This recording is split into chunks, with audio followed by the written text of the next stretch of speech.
Ketua Umum Pengurus Besar Nahdlatul Ulama, PBNU, Gus Yahya, menyampaikan permohonan maaf terkait polemik kedatangan Peter Berkowitz, akademisi pro-Zionis Israel. Gus Yahya mengaku hilaf dan tidak cermat dalam memeriksa rekam jejak Peter Berkowitz saat diundang menjadi pemateri dalam Akademi Kepemimpinan Nasional Nahdlatul Ulama di Jakarta pada Jumat, 15 Agustus 2025 lalu. Peter Berkowitz, he is the Ted and Diane Taube Senior Fellow at the Hoover Institution, Stanford University. Good morning. It's a great honor for me to be here. Thank you for the opportunity to meet with you. It's always inspiring to see a class of new students and to think about the amazing opportunities you all have to study and learn and not least to serve the nation. Kehadiran Berkowitz di Balairung UI menuai kritik tajam lantaran akademisi itu dikenal sebagai figur akademik yang kerap membela Israel dan bersuara lantang menentang dukungan terhadap Palestina.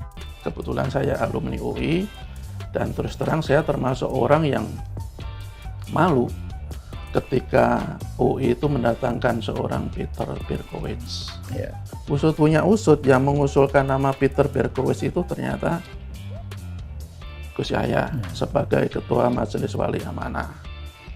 Betul bahwa UI juga sudah meminta maaf, Gus Yahya juga sudah meminta maaf, tetapi menurut saya mendatangkan Peter Berkowitz itu menurut pengingkaran yang luar biasa terhadap sisi-sisi kemanusiaan yang mesti dijunjung tinggi oleh UI.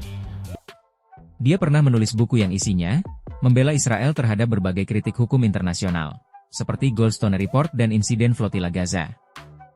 Masalah keuangan di Nahdlatul Ulama, NU, khususnya di tingkat pengurus besar Nahdlatul Ulama, PBNU, saat ini menjadi bagian dari polemik internal yang lebih luas yang berujung pada permintaan pengunduran diri Ketua Umum PBNU, Gus Yahya. Pukul 00.45 WIB, Kiai Yahya Khalil tidak lagi berstatus sebagai Ketua Umum PBNU, sehingga tidak berhak menggunakan atribut dan tidak memiliki kewenangan sebagai Ketua Umum PBNU. Dan selain itu, ternyata Gus Yahya pula terbentur dengan isu keuangan. Isu keuangan ini mencuat dalam bentuk dugaan masalah tata kelola keuangan, aliran dana yang tidak transparan, dugaan penipuan dari sumbangan organisasi dunia, dan konflik kepentingan terkait izin tambang. Meskipun, Gus Yahya pun telah membantah keras tuduhan penyelewengan pada tindakan tersebut. Menurut hukum, kalau ada transaksi kemanapun itu pasti didasarkan pada kesepakatan kerjasama yang sah dan didukung dengan dokumen-dokumen yang sah. Dikirim kemanapun itu, karena soal transaksi keuangan itu kan bukan soal jumlah sebetulnya, tapi soal konteks.